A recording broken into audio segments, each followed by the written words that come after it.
인간의 창조에 관해서 오늘 살펴보도록 하겠습니다. 자, 우리 서영이, 또 서희, 그 다음에 우리 하군이, 우리 은겸이, 오늘은 하나님께서 사람을 창조하신 것에 대해서 설교할 거예요. 하나님께서 사람을 어떻게 창조하셨는지 잘 듣고 은혜 받기를 바랍니다.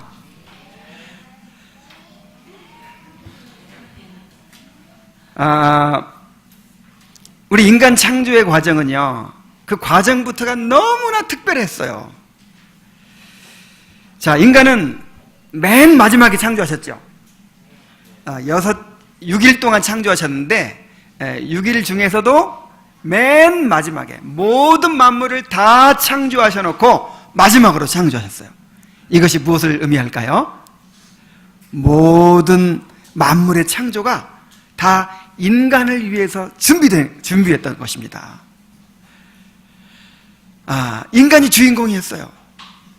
그리고 인간을 창조하실 때는요, 이 삼위 하나님께서 의논을 하십니다. 우리가, 누가? 자, 우리가라는 말이 지금 계속 반복되고 있어요.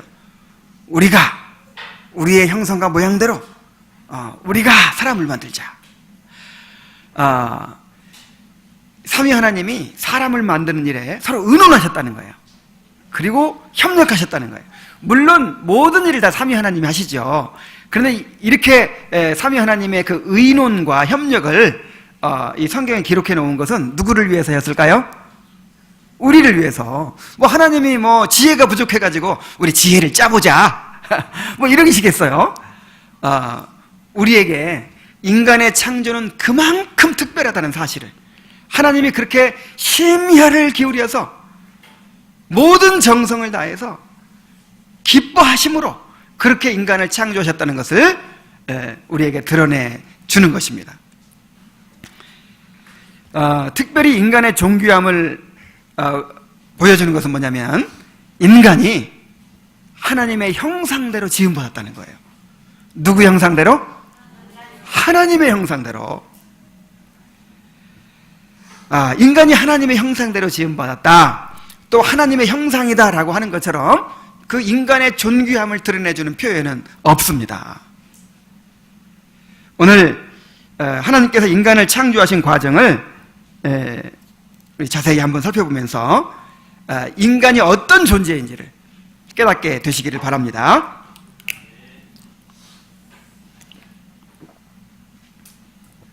자, 먼저 인간은 하나님의 형상대로 지음받았죠. 그래서 이 하나님의 형상이라는 것이 무엇인지를 또 분명하게 우리가 살펴볼 필요가 있습니다. 너무 이렇게 자세하게 또 잘 설명하려고 하면 이게 꼭 신학 강의처럼 되는 것 같아서 좀 딱딱하게 느껴지지 않을까 생각되기도 하지만, 뭔가 좀 개념을 확실하게 좀 잡을 필요가 있어요. 그래서 좀 어렵더라도 주의해서 잘 들으시기 바랍니다. 자, 이 형상이라는 단어의 뜻부터 한번 살펴보죠. 형상은 히브리어로 첼렘이라고 하는데, 어떤 대상을 나타내기 위해 만들어진 이미지나 형상물을 가리킵니다. 자, 뭐가 떠올라요? 이순신 장군 동상. 자, 이순신 장군 동상은 왜 만들었죠? 보이지 않는 이순신 장군을 나타내기 위해서 만들어진 형상이죠. 태극기. 자, 태극기라는 것을 보세요. 이 태극기는 왜 만들었죠? 대한민국을 드러내기 위한, 나타내기 위한 하나의 형상입니다. 이미지입니다. 그래서 어떤 이미지, 조각, 어떤 동상 이런지 하여간 보이지 않는 어떤 대상을 나타내고 그것을 대표하고 또 반영하도록 그렇게 만들어진 것들을 이제 형상이라 그렇게 이야기를 합니다. 자, 모양이라는 말은 데무트라고 하는데요, 닮음 꼴이라 그런 뜻입니다. 닮은, 닮았다 그런 뜻이에요. 자, 형상이 되려면 좀 닮아야죠. 예를 들어서 이순신 장군의 동상 만들려면 누구 닮아야 돼요? 똑같진 않지만 착 봐도 누구 비슷하다, 이순신 장군 비슷하다, 이렇게 만들어야 형상이 될 수 있는 거예요. 무슨 뭐 개나 고양이처럼 만들어 놓고 이순신 장군이다 그러면 이 의미가 안 맞잖아요. 그래서 하나님의 형상이 되려면 누구를 닮게 만들어야 돼요? 하나님을 닮게 만들어야 돼요. 그런데 이 하나님의 형상과 모양이라고 할 때 이 형상과 모양이 따로따로 다른 걸 가리키는 것이 아니라 그냥 더 자세하게 좀 설명하기 위해서 이 중언법으로 표기한 것입니다. 같은 말이에요. 형상과 모양. 형상이라는 것은 이렇게 나타낸다, 대표하고 반영한다 그런 측면을 말하는 거고, 모양이라는 것은 닮았다는 측면을 이제 말한다는 거예요. 자, 그런데 인간이 누구의 형상? 하나님의 형상. 누구의 모양이라고요? 하나님의 모양이라고요. 그러니까 이것을 이제 정의하면 어떻게 되겠습니까? 하나님의 형상이란 하나님과 닮아서 하나님을 대표하고 반영하도록 지음받은 존재라, 그런 뜻입니다. 자, 이렇게 정리하면 딱 좋을 것 같아요. 하나님의 형상이 뭐예요? 하나님을 닮아서 하나님을 대표하고 반영하도록 지음받은 존재다, 그런 뜻이에요. 자, 동물은 어떻게 만들었습니까? 각기 그 종류대로 이렇게 만들었죠. 처음부터 동물의 종류가 딱 정해져 있어요. 그 동물을 분류할 때 어떻게 합니까? 무슨 종이다, 그 다음에 무슨 속이다, 그 다음에 무슨 과다, 그렇게 얘기하죠. 고양이과, 개과, 막 이런 식으로. 자, 이런 식으로 사람도 이야기하자면 사람은 무슨 과일까요? 하나님과. 동물은 각기 종류를 창조했지만 사람은 하나님의 형상대로 지음받았기 때문에 사람은 하나님과예요. 이 동물이 진화해가지고 사람 된 거 아니에요. 사람은 하나님과입니다. 이 목회대학원에서 이제 공부를 하면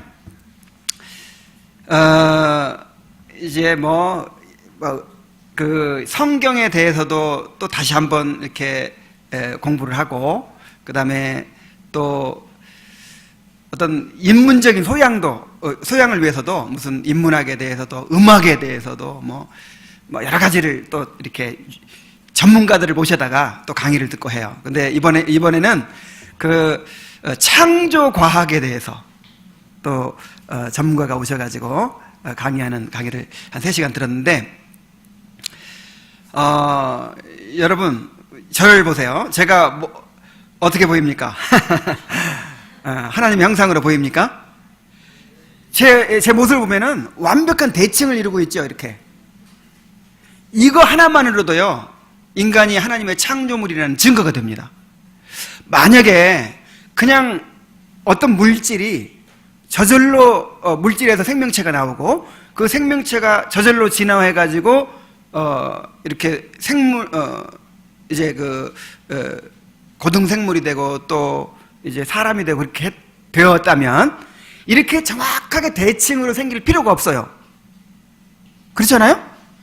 그냥 제멋대로 막 울퉁불퉁 이렇게 생겼어야 맞아요. 근데 어쩌면 그렇게 정확하게 대칭으로 이루어져 있을까요? 아니, 신기하지 않아요? 이건 누군가가 의도하지 않으면, 일부러 이렇게 만들지 않으면 될 수가 없는 거예요. 그리고 이렇게 제가 볼 때 어떻습니까? 보기에 좀 좋습니까? 이거는 뭔가 이렇게 비율이 있어서 그래, 비율. 그리고 황금비라는 말 들어보셨죠? 사람에게도 황금비가 있어요. 그 얼굴도 이 몸, 팔, 다리 다 이 황금비가 있어요. 예를 들어 꽃을 보세요. 어떤 과일을 보세요. 나무를 보세요. 모든 만물에 이 어떤 황금 비율이 있어요. 꼭 이 비율로 만들어져야만 가장 아름다운, 가장 보기 좋은, 아니면 또 가장 안정된 모양을 유지할 수 있는 그런 것이 다 들어있어요. 그걸 이제 발견하는 거죠, 과학자들이. 이게 어떻게 저절로 만들어집니까? 이것이. 아니, 꽃이 저절로 생겨났다면 그냥 막 지멋대로 생겨나야 되잖아요. 어쩌면 그렇게 정확하게 대칭으로, 비율로 그렇게 잘 이쁘게, 이왕이면 또 그게 이루어졌냐 말이에요. 당연한 것처럼 그렇게. 너무 신기하지 않아요? 우리 서로를 보면서 이야, 참 신기하다. 어쩌면 하나님께서 이렇게 만드셨을까? 막 눈이 막 여기 붙어 있고 막 지멋대로 생기게 맞잖아요.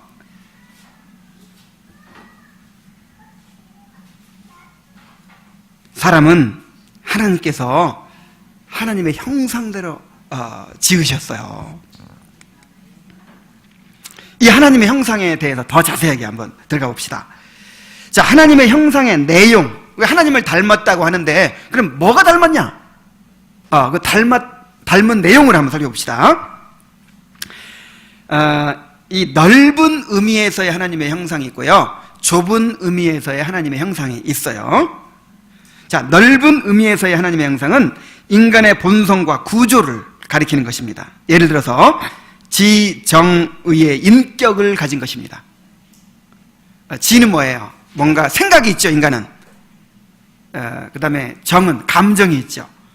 의는 이 의지가 있죠. 선택하는 존재죠. 자, 이런 지정의 인격이 인간에게만 있어요. 하나님께서 넣어주신 것입니다. 또한 도덕성이 있어요. 선과 악을 분별하고 이 도덕적 책임을 가진 존재죠. 또 인간은 관계를 맺는 존재예요. 사회적 동물이라고 하잖아요. 서로 관계를 맺고 사랑하고 사랑받는 그런 존재죠. 인간에게 영혼이 있어요. 영적인 존재입니다. 자, 이런 것들을 가리켜서 이제 하나님의 그 형상이라고 해요. 하나님을 닮은 모습이라고 해요. 그래서 사실 사람의 모든 부분이 다 하나님의 형상입니다. 그러니까 예를 들어서 태극기를 한번 보세요. 태극기가 어떤 부분이 대한민국을 닮았고 어떤 부분이 대한민국을 안 닮았을까요? 사실 태극기라는 것은 그냥 그 자체가 다 대한민국의 형상이죠. 그런 것처럼 우리가 확인할 수 없는 부분들도 있어요. 예를 들어서 우리 육체 같은 거는, 자, 육체가 어떻게 하나님을 닮았다고 할 수 있을까? 하나님은 육체가 있어요, 없어요? 없잖아요. 그렇지만 자, 이 태극기가 그냥 천조각이잖아요. 천조각인데 이 대한민국을 상징한단 말이에요. 이 대한민국을 상징하기 위한 그런 건곤감리 뭐 그다음에 무슨 청홍백 뭐 이런 게 다 의미가 있고 하나님이 아니라 대한민국을 상징하죠. 그런 것처럼 우리 육체까지도 어떤 하나님을 반영하도록 그렇게 만들어진 거예요. 그래서 칼빈은 어떤 얘기를 했냐면은 사람의 몸을 비롯해서 하나님의 형상으로 장식되지 않은 부분은 한 군데도 없다 그랬습니다. 우리 사람 전체가 다 하나님을 반영하도록 그렇게 설계된 거예요. 자, 그래서 넓은 의미의 하나님의 형상은 인간의 본성과 구조라고 했습니다. 그런데 성경에 보면은 좁은 의미의 하나님의 형상이 또 있어요. 그게 뭐냐면 에베소 4장 23절로 24절에 보면은 하나님을 따라 의와 진리와 거룩함으로 지으신 새 사람을 입으라 그랬어요. 자, 의와 진리와 거룩함, 이 진리는 지식이라고도 하죠. 이 세 가지는요 하나님께만 있는 건데, 자, 이것을 사람에게 넣어주셨다는 거예요.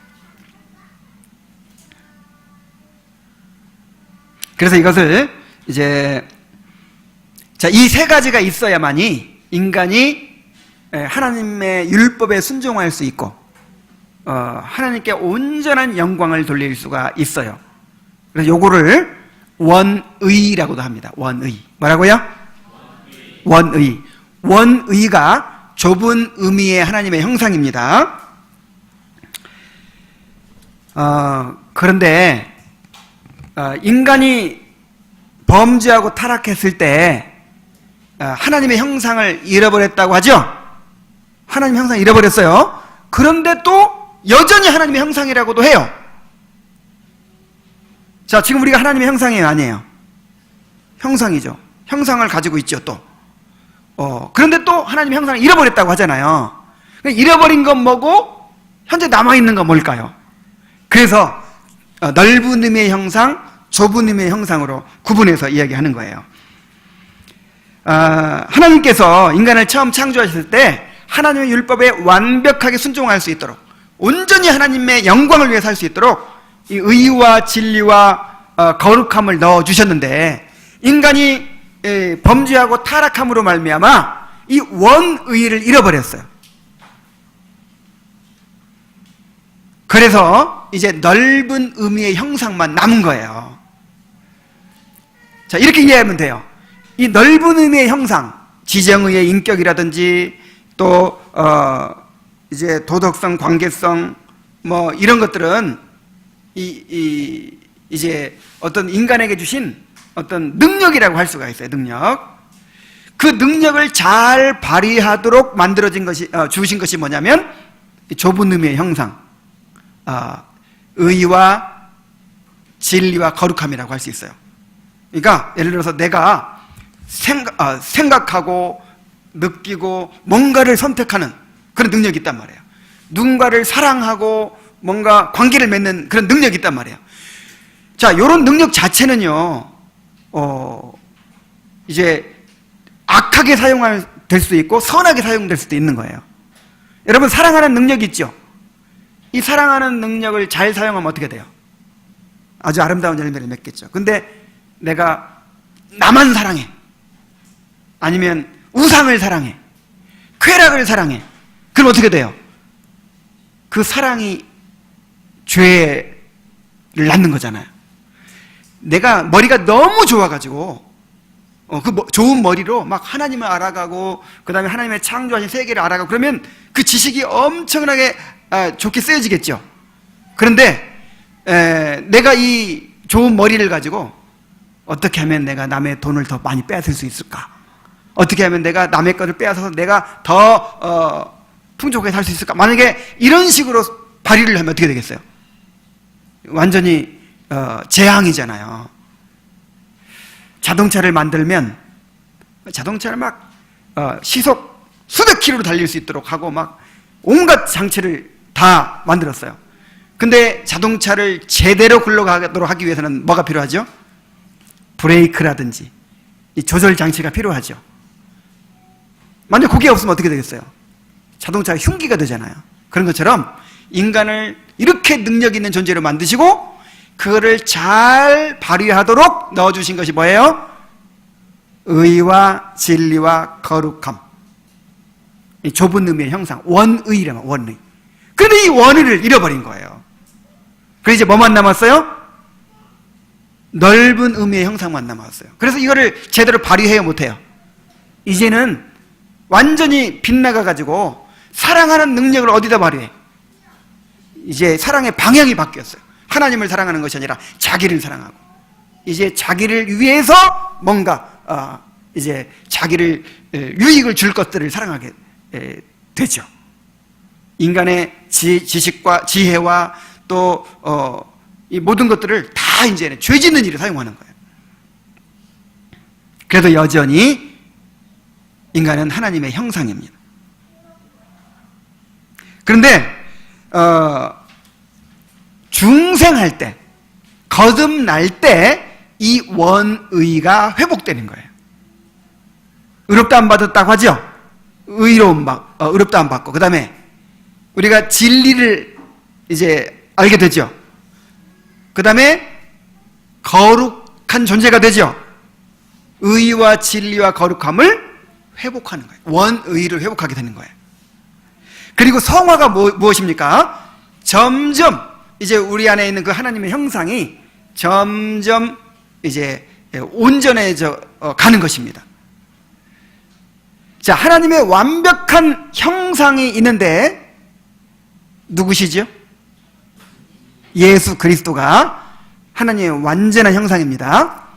히브리서 1장 3절에 그는 하나님의 영광의 광채시요 그 본체의 형상이시라 그랬어요. 그러니까 우리가 이제 하나님의 형상이 회복됐지만 완전한 건 아니에요. 아직 회복돼가지고 점점 완전해져 가는데 도대체 어디까지 완전해져 가야 되느냐? 그 기준이 누구냐면 완전한 형상이신 예수 그리스도십니다. 그래서 예수 그리스도 이르기까지 우리가 점점 완전해져 가는 거예요. 고린도후서 3장 18절에 한번 찾아봅시다. 고린도후서 3장 18절.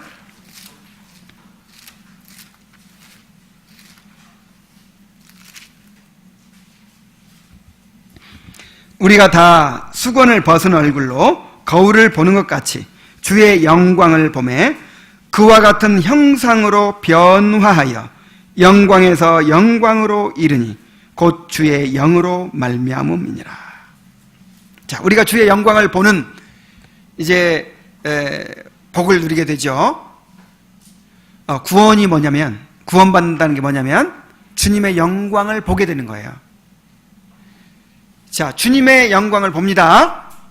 주님의 영광을 우리가 보게 될 때 주와 같은 형상으로 변화해 간다는 거예요.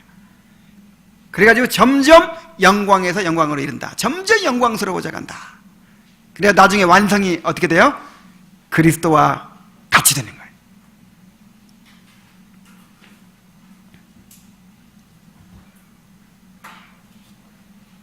자, 그래서 다시 정리하자면 하나님의 형상이 뭐냐?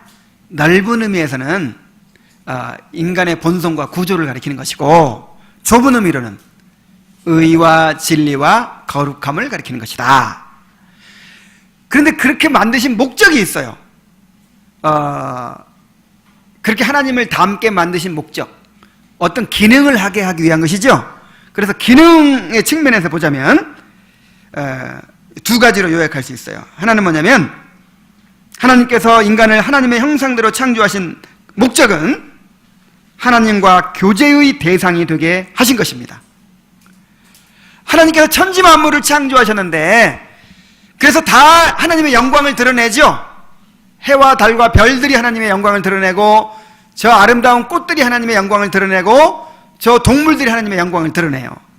그런데 그것들은 마치 무슨 예술 작품과 같아가지고 어떤 의지가 없죠. 어떤 지식도 없고 감정도 없어요.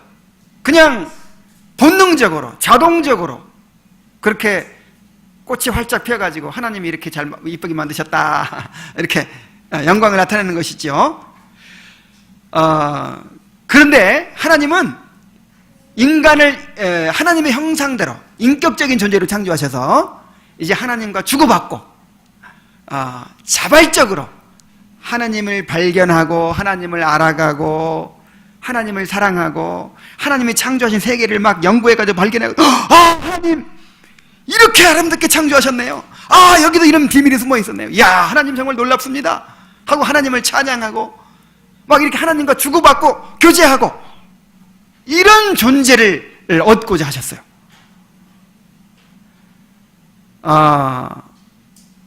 좀 실감나게 예를 들자면, 우리 명준 형제 혜림자매 결혼했는데 집에 이제 예쁘게 막 꾸며놨겠죠. 예쁘게 꾸며놓고 막 다 해놨어요. 그 다음에 이제 뭐 인형도 하나씩 갖다 놓을 수도 있어요. 그 다음에 강아지도 한 마리 키울 수 있어요. 근데 그런 것보다도 정말 그 가정에 가장 큰 기쁨이 되고 또 행복이 되는 존재가 있다면 뭐가 될까요? 자녀가 있어야지. 자녀가 있어가지고 엄마, 아빠 하고 그냥 이렇게 뭔가 좀 대화가 이루어지고 인격적인 교류가 이루어지고 서로 사랑하고, 이런 게 있으면, 여러분, 인형을 가지고 있는 거, 곰인형 가지고 돼요? 곰인형 선물해줬죠? 여러분, 곰인형이 주는 기쁨하고, 애기가 주는 기쁨하고 어때요? 비슷해요? 말할 수가 없죠? 바로 그런 거예요. 이 천지 만물이 어떤 곰인형이나 아니면 예쁜 그림이나 꽃이 주는 기쁨이라면, 우리 인간은 어때요? 자녀가 주는 기쁨이에요. 알잖아요. 이렇게 어떤 자발적인 의지가 있잖아요. 감정이 있잖아요. 하나님과 대화하잖아요. 하나님과 사랑의 교제가 이루어지잖아요.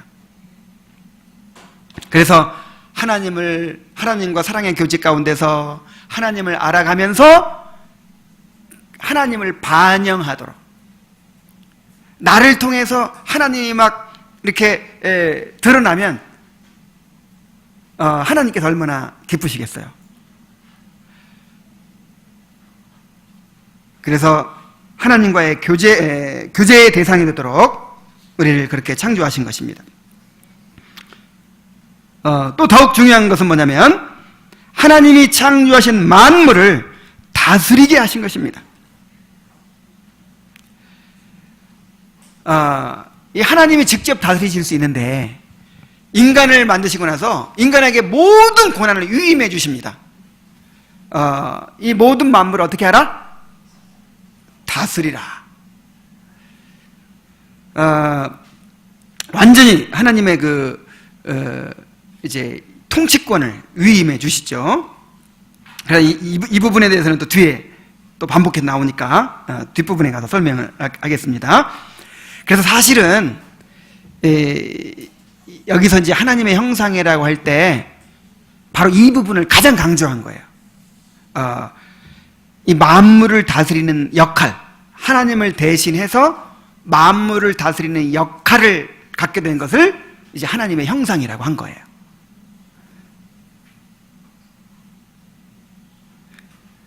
그래서 하나님의 형상하면 그 내용만 생각하면 안 됩니다. 내용만 생각할 것이 아니라 하나님을 대신해서 만물을 다스린다. 이것을 염두에 둬야 되는 거예요. 그래서 옛날 고대 이 셈족 문화권에서는 왕을 신의 형상이라고 그랬어요. 옛날에는 그 왕이 신의 대리자라고 생각하는 거잖아요. 신을 대신해서 다스리죠. 그래서 왕을 누구의 형상? 신의 형상. 그래서 창세기 1장 26절 이하에서 말하는 그 하나님의 형상이라는 것이 주로 그 하나님을 대신해서 만물을 다스리는 권세, 이것을 강조하고 있다는 사실을 우리가 생각해야 됩니다. 자, 이렇게 보면 인간이 하나님의 형상을 지니고 있다, 이렇게 말하기보다 인간이 하나님의 형상이다, 이렇게 말하는 게 더 정확할 수 있어요. 자, 무슨 얘기인지 아시겠죠? 우리 인간에게는 하나님의 형상이 들어있다, 이런 표현보다는 우리 인간 자체가 뭐다? 하나님의 형상이다, 이렇게 말할 수가 있는 것이죠. 자, 안토니 후쿠마라고 하는 신학자가 이렇게 얘기합니다. 우리는 사람이 하나님의 형상을 가지고 있다고 말할 뿐만 아니라 사람이 곧 하나님의 형상이다 라고 해야 한다, 그랬어요. 또 헤르만 바빙크가 이렇게 얘기합니다. 성경에 의하면 사람은 하나님의 형상을 지니고 있거나 보유하고 있는 것이 아니라 사람이 바로 하나님의 형상이다. 그러므로 하나님의 형상은 인간의 그 전체성의 관점에서 이해되어져야 한다. 자, 지금까지 제가 하나님의 형상에 대해서 설명드린 것을 잘 들었다면 이 말이 이해가 되죠? 자, 인간은 하나님의 형상입니다. 하나님의 형상으로 살아야 됩니다.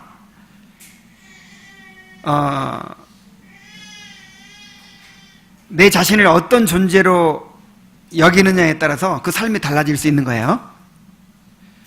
여러분, 아메바에서 진화해가지고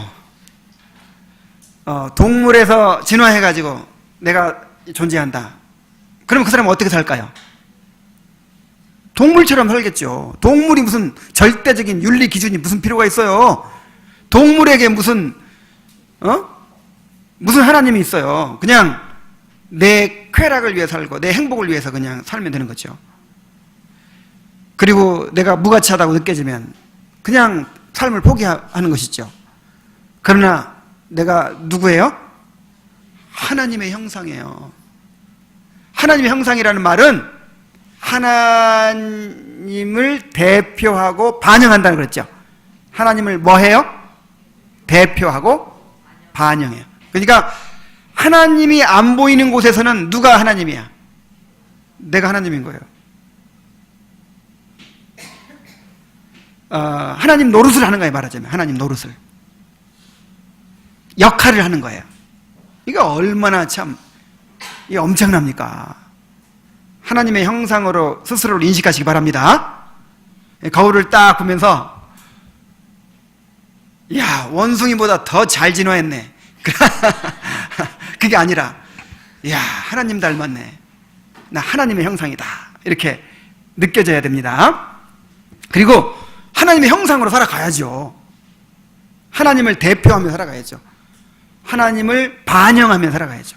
그러니까 내가 하나님 대표예요. 하나님 대표. 하나님이 안 보이니까 세상에 나가면 자, 하나님 나오세요 하면 누가 나가야 돼요? 하나님은 안 보이셔서 내가 하나님 대표로 왔습니다. 그리고 직장 가는 거예요. 그리고 가정에서 살아가는 것이고, 그리고 사람들을 대하는 겁니다. 누구 대표? 여러분이 하는 모든 일 가운데서 누구를 반영해야 돼요? 하나님을 반영하는 거예요. 직장 생활에서 하나님을 반영해야 돼요. 하나님이 하는 것처럼 해야 돼. 근데 그 말씀이 다 있어요. 하나님의 공급하시는 힘으로 하는 것처럼 해라 그러잖아요. 여러분, 집에서 밥하고 김치 담고 찌개 끓일 때도 누가 하는 것처럼 하나님을 대표해서 하나님을, 그 일 중에서도 하나님을 반영해야 돼. 자, 그런데 인간을 하나님의 형상으로 지으셨는데 남자와 여자로 지으셨어요. 남자와 여자로.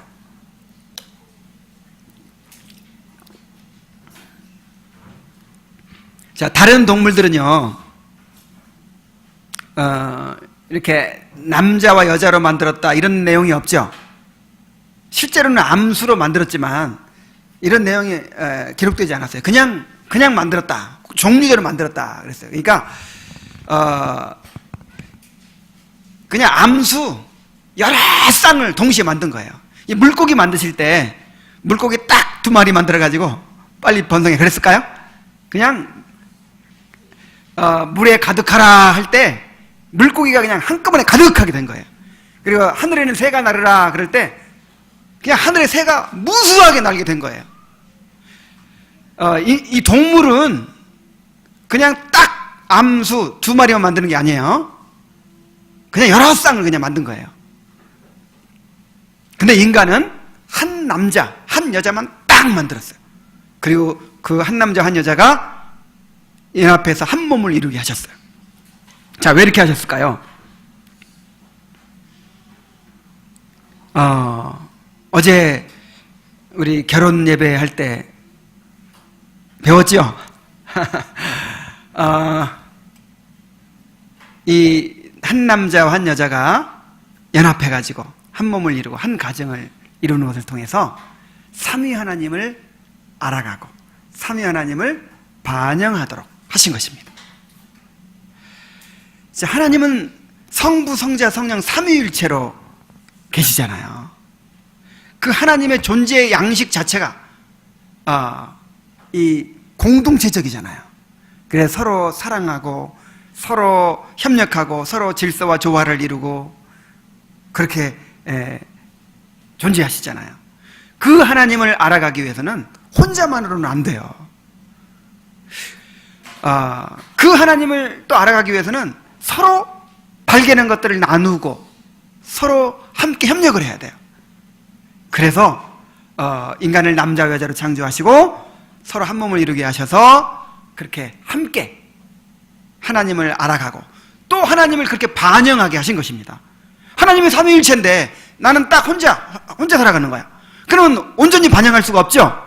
그래서 부부간에 서로 사랑하고 협력하고 조화를 이루고 이런 걸 통해서 하나님 닮았네, 삼위일체 닮았네, 이렇게 이제 반영을 하는 것이죠.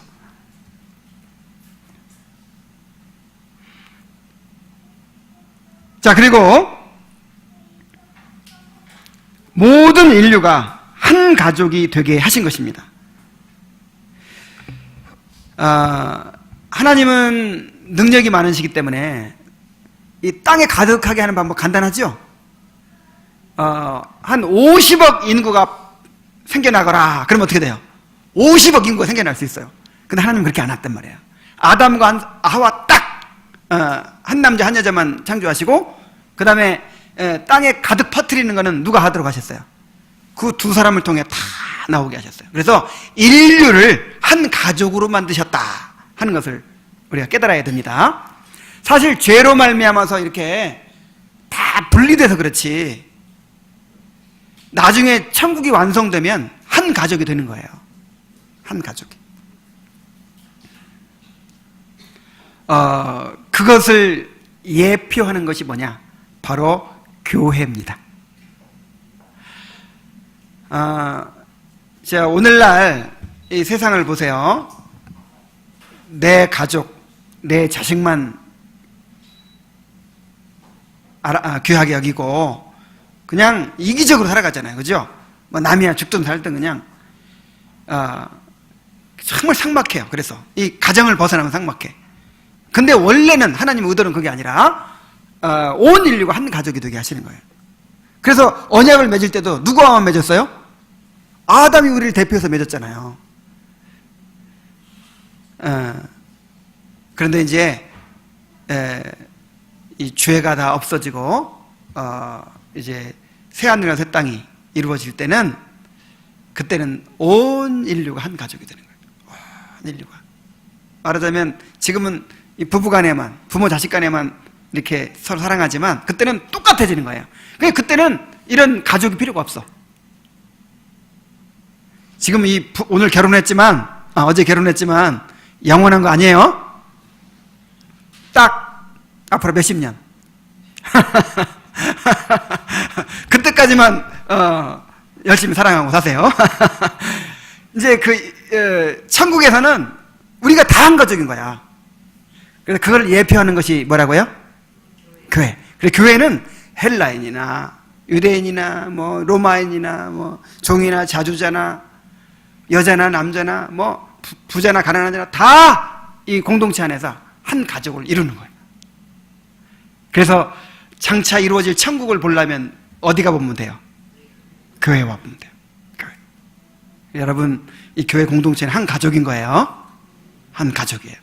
야, 어제 그걸 좀 경험했어. 우리가 어제 결혼식에서, 야, 이거 우리 집안 잔치였어요. 그렇죠? 우리 집안 잔치. 우리 교회가 그렇게 정말 한 가족을 이루어 가야 되는 것입니다. 이제 오후에 또 이 교회의 이 통일성에 대해서 또 배우게 됩니다.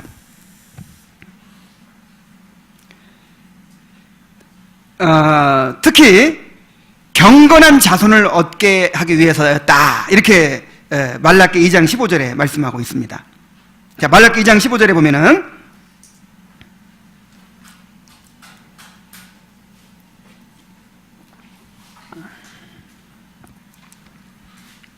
그에게는 영이 충만하였으나 오직 하나를 만들지 아니하셨느냐? 어찌하여 하나만 만드셨느냐?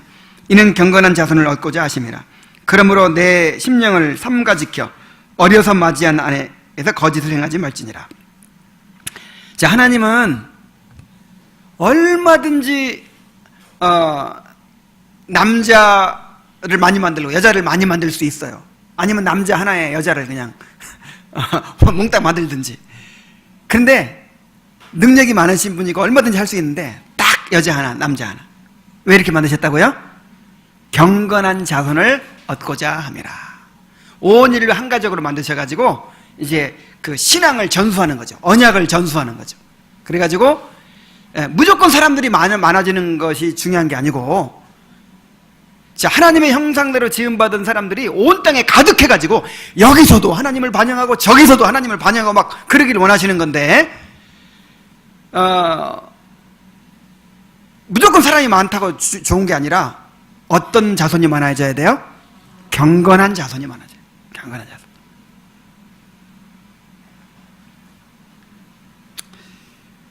그래서 원래는 일부일처라는 걸 알 수 있어요. 일부일처.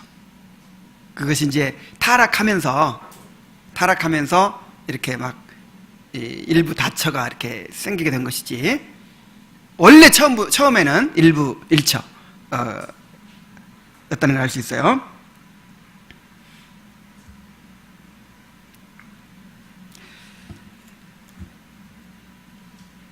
자, 그리고 이제 남자와 여자로 창조하신 것은 만물을 다스리는 일에 협력하도록 하신 것이죠. 이 아담이 동물들의 이름을 막 다 지어줬죠. 이게 이제 만물을 통치하는 한 이제 통치 행위였는데, 아담이 모든 동물들을 소집합니다. 자, 모든 동물들은 다 소집해봐라. 그러니까 또 와요. 전부 다 와. 오니까 각 동물에게 뭘 줬어요? 이름. 성경에서 이름을 준다는 말은 주권을 상징해요. 말하자면 내 이제 소유물이죠. 아담 마음대로 모든 동물들 이름을 딱딱 이렇게 주는 거예요. 분류해가지고. 그렇게 열심히 사명을 감당하고 있을 때 하나님이 바라보시면서 사람이 독처하는 것이 좋지 못하니, 아까도 말씀드렸지만 혼자서는 하나님을 온전히 알 수 없고 온전히 반영할 수 없잖아요. 그래서 돕는 배필을 지으리라 하시고 이제 하와를 지으셨어요.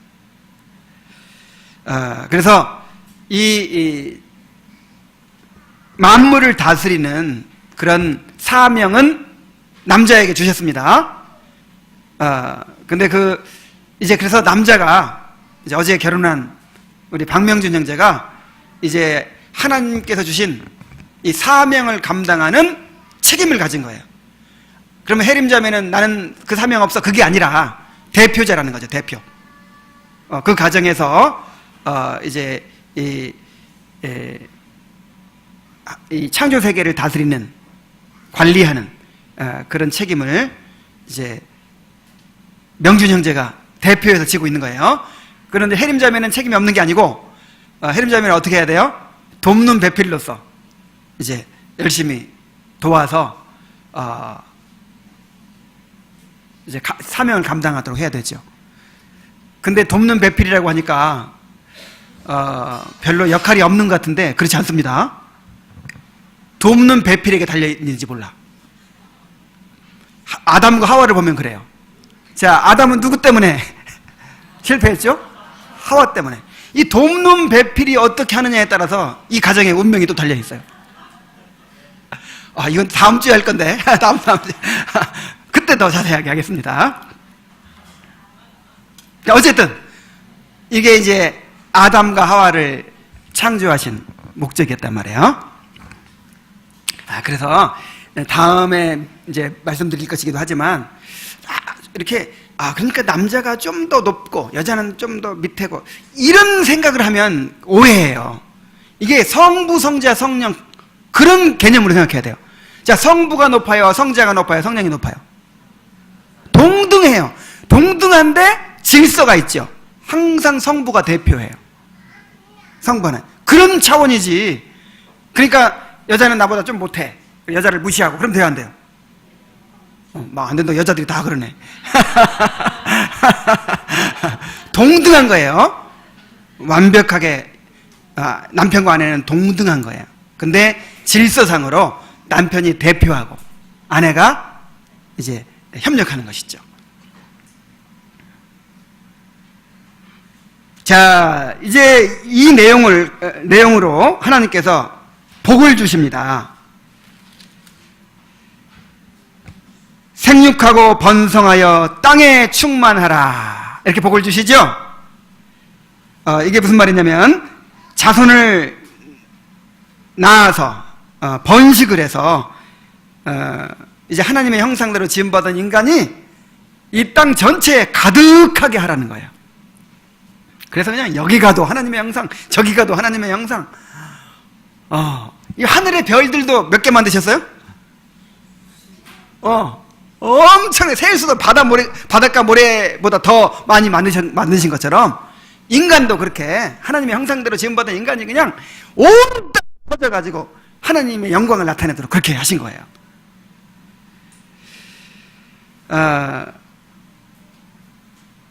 그런데 여기에는 이제 영적인 자녀도 포함되죠. 오늘날 우리에게는. 그래서 마태복음 28장 19절에 가서 모든 족속으로 제자를 삼아 아버지와 아들과 성령의 이름으로 세례를 주라. 그랬죠. 그래서 꼭 육신의 자녀만이 아니라 영적인 자녀를 많이 낳아야 됩니다. 나 때문에 예수 믿고 구원받게 된 사람들이 많아져야 돼요.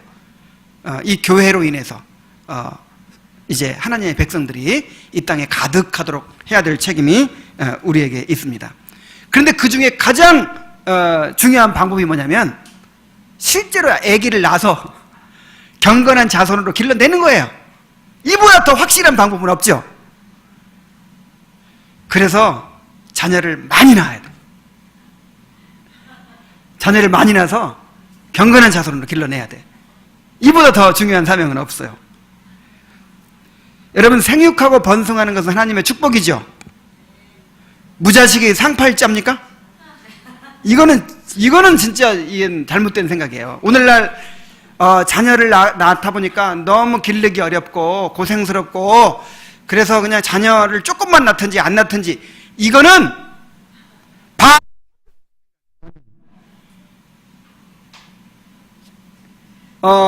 생육하고 어떻게 해라? 번성하라 그랬어요. 생육하고 번성하려면 두 사람 결혼하면 최소한 몇 사람 낳아야 번성이 되는 거예요? 3명은 낳아야지. 두 사람이 둘 낳으면 본전이지. 회개하세요, 회개.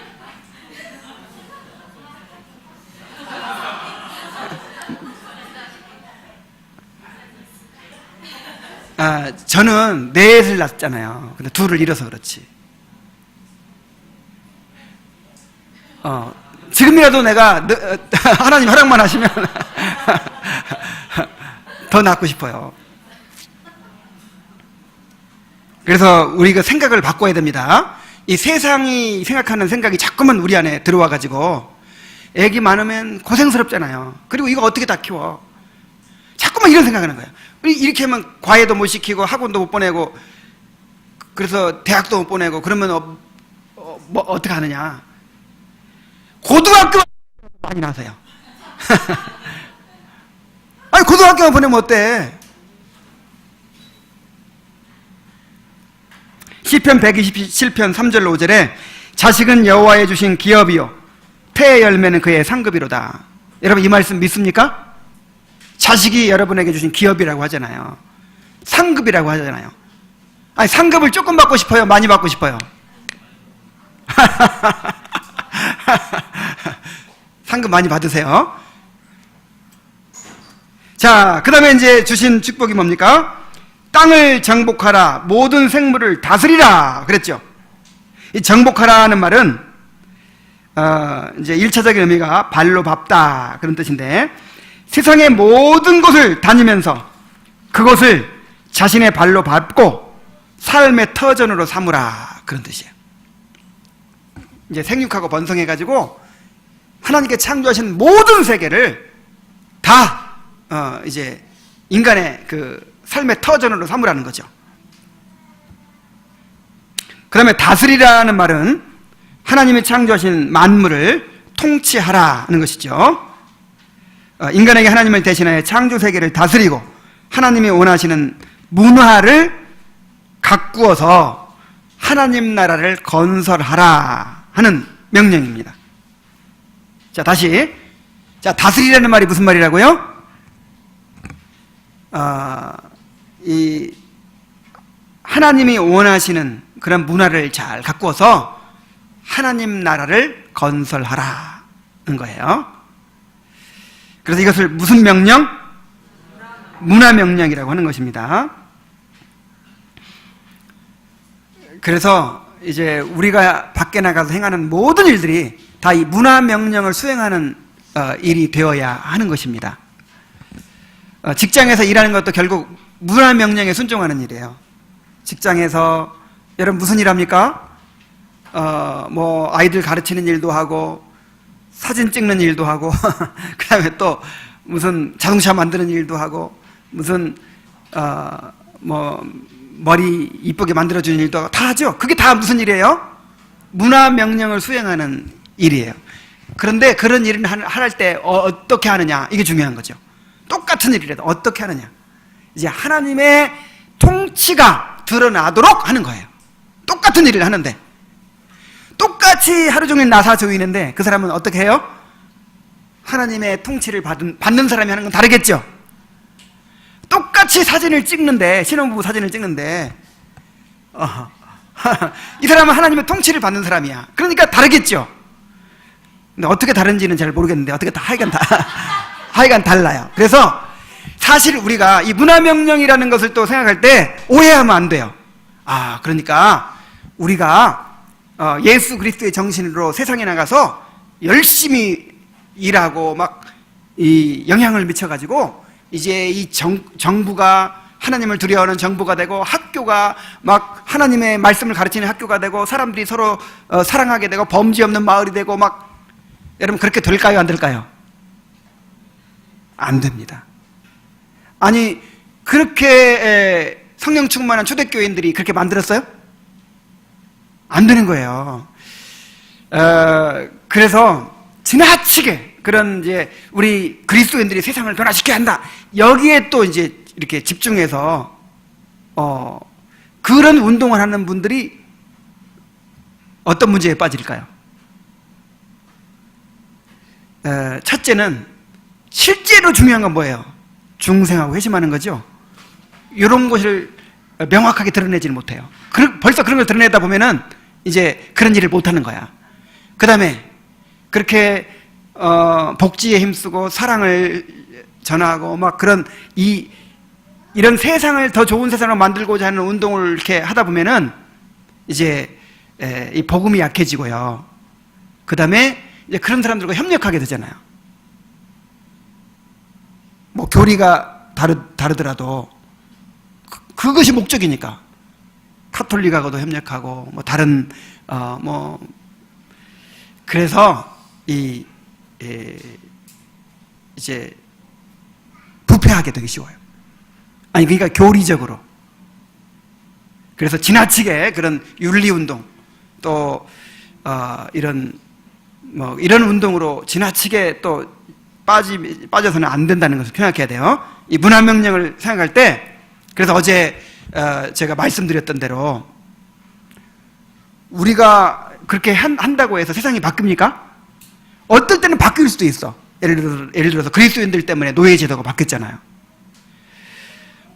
그래서 어떨 때는 세상이 바뀔 수도 있어. 그러나 꼭 바뀐다는 보장이 있어요, 없어요? 없어요. 그래서 우리는 바뀌든 안 바뀌든 예수 그리스도의 통치가 드러나게 이제 해야 될 그런 책임이 있는 것이죠. 그러면 이 세상을 바꾸시는 분은 누굽니까? 그리스도십니다. 그리스도께서 오셔서 이 세상을 완전한 하나님의 나라로 완성하실 줄로 믿습니다. 이제 그리고 이 명령을 주시고 나서, 사명을 주시고 나서 인간과 동물에게 식물을 주십니다. 인간에게는 29절을 봅니다. 하나님이 이르시되 내가 온 지면에 씨 맺는 모든 채소와 씨 가진 열매 맺는 모든 나무를 너희에게 주노니 너희의 먹을거리가 되리라. 그래서 인간에게 주신 식물이 처음에는 채식이었어요. 자, 육식을 허락하셨다면 누가 죽어야 돼요? 동물이 죽어야 되잖아요. 그때는 죽음이 없었어요. 그래서 처음에는 다 채식을 하도록 되어 있었습니다. 그 다음에 동물에게도 주십니다. 창세기 1장 30절 또 땅의 모든 짐승과 하늘의 모든 새와 생명이 있어 땅에 기는 모든 것에게는 내가 모든 푸른 풀을 먹을거리로 주노라. 동물들도 역시 처음에는 다 이런 채식이었어요.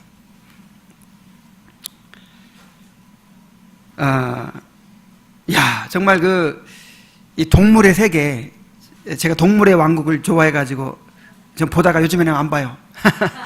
너무 끔찍해. 정말 사자나 이 어린 사슴, 이제 잘 도망 못 가는 새끼들을 막 주로 잡아먹잖아요. 근데 살아있는 채로 막 뜯어먹어요. 정말 너무 끔찍해. 하나님께서 그렇게 만드셨을까요? 그렇게 안 만드셨죠. 이게 다 죄의 결과예요. 그래서 나중에 이제 새하늘과 새 땅에서는 독사굴에 손을 넣어도 물리지 않고, 그 다음에 사자와 양이 같이 뛰어놀고, 사자들이 풀을 먹고 막 그런다 그랬어요. 풀을 먹는다는 말이 채식을 한다는 얘기죠. 자, 이렇게 인간과 동물에게 이제 식물을 주신 것은 뭐냐? 하나님께서 우리를 존재케 하실 때에는 우리가 존재하는 데 필요한 모든 것들을 책임지신다라고 하는 것을 보여주는 거예요. 여러분을 이 땅에 이제 존재케 하실 때에는 여러분들이 존재하는 데 필요한 모든 것을 하나님께서 공급해 주신다는 것을 믿으시기 바랍니다. 만약에 공급 안 해주실 거면 어떻게 해야 되겠어요? 데려가셔야죠. 아니, 이 땅에 살려고 해놓고 애기는 막 쑥쑥 낳게 해놓고 하나님이 안 공급해 주시면 그럼 어쩌라는 거예요? 하나님이 이렇게 무책임한 분입니까? 자, 우리가 이 땅에 존재하는 것이 누가 존재하게 하시는 거예요? 하나님이 지금 우리의 호흡을 붙들고 계시고 우리 생명을 붙들고 계신단 말이에요. 그러면 그 생명이 지속하도록 유지되도록 모든 것을 공급해 주시는 것도 하나님께서 책임지시는 것입니다. 자, 이제 마지막으로 하나님의 평가가 있어요. 자, 하나님 평가가 어떻습니까? 다 만들어 놓고 나니까 이제 모든 만물을 다 만들어 놓으시고 드디어 창조하셔가지고 이제 사명을 감당하도록 딱 만들어 놓으니까 어때요? 하나님이 보시기에 그냥 좋아요? 힘이 좋아요.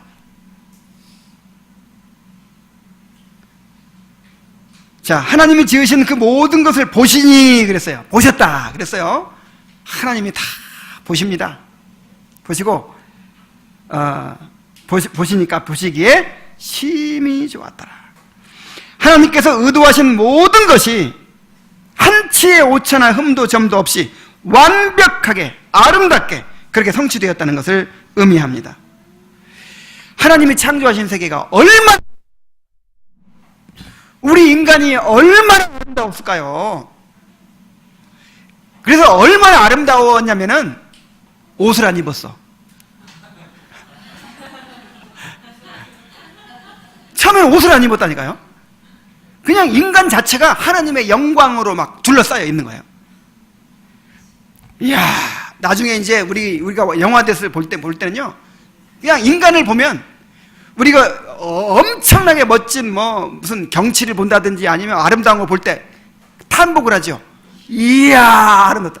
근데 우리 인간이 그렇게 무슨 경치를 본다든지 무슨 아름다운 꽃을 본다, 이런 건 아무것도 아닌 거야. 하나님의 그 형상인데 최고 누구겠어요? 인간이에요. 그냥 기가 막힌 아름다움을 갖게 될 것입니다. 그래서 지금 그냥 외모에 신경 쓰지 마세요. 그렇게 어차피 다 쭈글쭈글 늙어갈 거예요.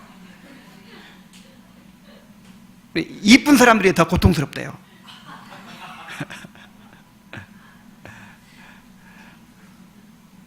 다 망가질 거니까 어차피. 정말 우리의 소망은 이제 우리 구원의 완성에 있습니다. 그때는 우리가 서로 보고 그냥 볼 때마다 그냥 어디 구경 갈 필요도 없어. 그냥 어디 무슨 예술작품 무슨 전시회 갈 필요 없어. 그냥 걸어 다니는 거야. 걸어 다녀. 하나님의 형상이 걸어 다니고 하나님의 걸작품이 걸어 다녀. 와, 그때는 그냥, 그때도 사진이 있을지 모르겠어요. 아마 사진이 필요 없을 거야. 왜냐면 사진은 그 예술, 그 아름다움을 간직하기 위해서 필요한 거잖아요. 그래서 사진 필요 없어요, 이제. 그냥 살아있는 예술작품이 걸어다니는데, 그래서 우리가 어떤 상태에서 지금 떨어져 있는지 이걸 알아야 돼요. 그리고 어떤 상태로 돌아갈지를 또 알아야 돼요. 그래서 하나님께서 이루실 구원을 갈망하고 새하늘과 새 땅을 바라보며 살아야 될 줄로 믿습니다. 여러분, 우리가 어떤 존재라고요? 나를 어떤 존재로 보느냐에 따라서 그렇게 살아가게 됩니다. 나를 동물이라고 생각하면 뭐 동물처럼 살아가게 되겠죠. 그러나 나를 하나님의 형상으로 인식한다면 하나님의 형상으로 살아가게 될 줄로 믿습니다. 안토니우 쿠마라라고 하는 신학자는 딱 이렇게 두 마디로 인간을 정의했어요. 피조된 인격체, 이렇게 정의했어요. 한번 따라해 봅시다. 피조된 인격체. 자, 인격체라는 말은 하나님의 형상이라는 뜻이에요.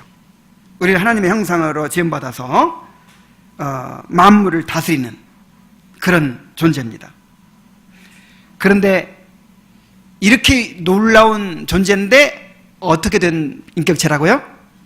피조된, 그러니까 하나님에 의해 창조된 인격체라는 거예요. 그래서 우리는 하나님께 순종하면서 절대적으로 의존하면서 그렇게 살아야 되는 존재입니다. 만약에 내가 이 하나님의 형상이라는 것만 이제 생각하고 내가 마치 하나님인 것처럼 생각하고 그렇게 생각하면 어떻게 되겠습니까? 안 되겠죠. 나는 이렇게 영광스러운 존재로 창조되었지만 나는 어떻게 됐다? 피조된 존재다. 하나님에 의해 지음받은 존재다. 그래서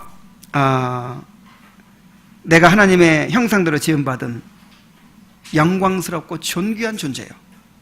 동시에 하나님에 의해 창조된, 그래서 하나님께 절대 의존된 그런 피조물이다라고 하는 사실을 잊지 않고 그렇게 피조된 인격체로 살아가는 성도 여러분 되시기 간절히 바랍니다. 우리 다 같이 기도하겠습니다. 자, 오늘 하나님께서 우리에게 우리 인간이 어떤 존재인지를 가르쳐 주셨어요.